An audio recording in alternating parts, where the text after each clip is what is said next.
So this example is just going to be working backwards. If we're given a percent, can we find the percent on the table that goes with that z-score? So that's basically all. It's just reading the table backwards. So we're given the percentile. So remember, this 91.92 represents the percent of scores less than some z-score. And that's what we want to figure out.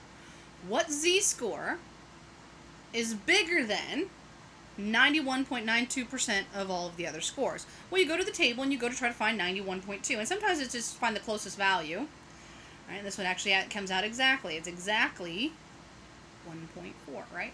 A z-score of 1.4 is 91.92% bigger than all of the other z-scores.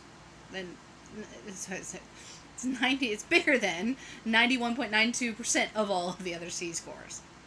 All right, the next example. This example we actually have to do an approximation for. And so we want to find a z-score that represents the score that is bigger than 79% of all of the other scores. And so I go to my table, and you'll notice that there's not a 79. So what you do is, well, you have to pick the best answer. All right, the best answer is my 78.8 would round, if I rounded the whole number, it would round to a 79. And so that represents the z-score of 0.8. And so in this case, the z-score of 0.8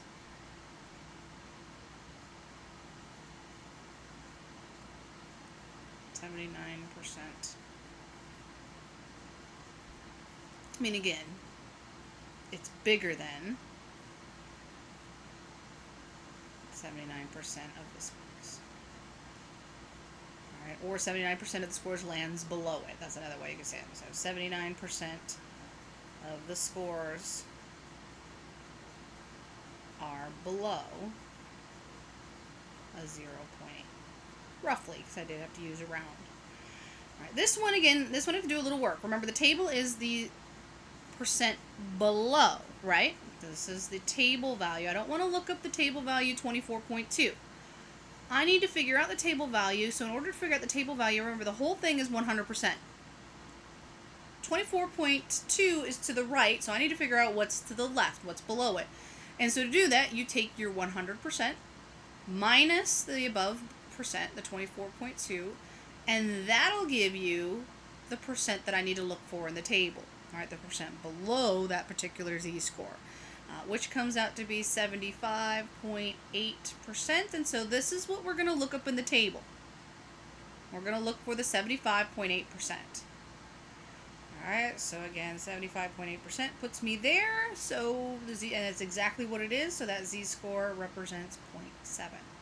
So again, 24%. So what this means, again, if we're reading it in a problem, what z-score are we? 24% of the numbers above, right?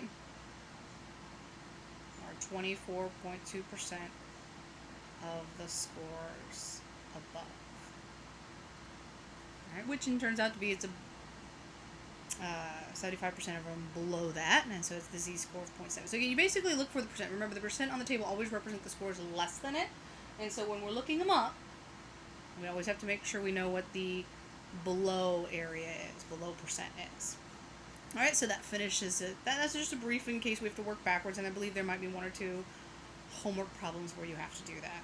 All right, we'll stop there. I'll pick up the next set of notes, which is going to get us into the applications of normal curves.